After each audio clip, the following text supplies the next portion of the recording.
আসসালামু আলাইকুম প্রিয় বন্ধুগণ। আপনারা নিশ্চয়ই জানেন যে সম্প্রতি ডোনাল্ড ট্রাম্প চান পাকিস্তান ভারতের কাছে তেল বিক্রি করুক। এই ফানি বিষয়ক নিউজে নিশ্চয়ই আপনি নিজেও এসেছেন, কিন্তু না, এটি ট্রাম্পের কথা। কিন্তু ব্যারেল কি আদৌ আছে, প্রশ্ন করেছে বিখ্যাত পত্রিকা বিজনেস টুডে।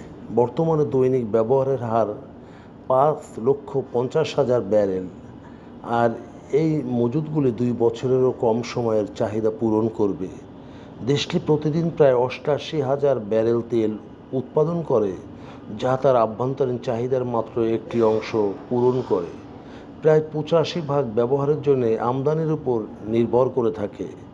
ভারতীয় আমদানিতে 25% মার্কিন শুল্ক আরোপের মাত্র কয়েক ঘন্টা পরেই মার্কিন প্রেসিডেন্ট ডোনাল্ড ট্রাম্প পাকিস্তানের সাথে একটি প্রস্তাবিত জ্বালানি অংশীদারিত্বের কথা ঘোষণা করেছেন, যেখানে তিনি পরামর্শ দিয়েছেন যে দেশটি একদিন ভারতে তেল রপ্তানি করতে পারে।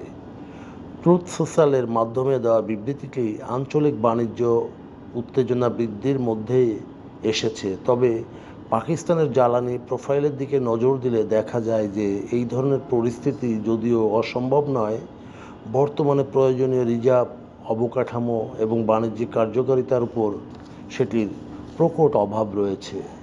মার্কিন প্রেসিডেন্ট বাণিজ্যে ভারসাম্যহীনতা এবং ভারতের রাশিয়া থেকে স্বল্প মূল্যে তেল ক্রয়ের কারণ দেখিয়ে ভারতীয় আমদানির উপর 25% শুল্ক ও অতিরিক্ত জরিমানা ঘোষণা করেছে, এবং কয়েক ঘন্টা পরেই তিনি পাকিস্তানের সাথে যৌথভাবে দেশের তেল মজুদ উন্নয়নের জন্য একটি নতুন জ্বালানি চুক্তির কথা প্রকাশ করেন। ট্রাম্প ভারতকে পরামর্শ দেন যে এই অংশীদারিত্বের ফলে একদিন পাকিস্তানও ভারতে তেল রপ্তানি করতে পারবে।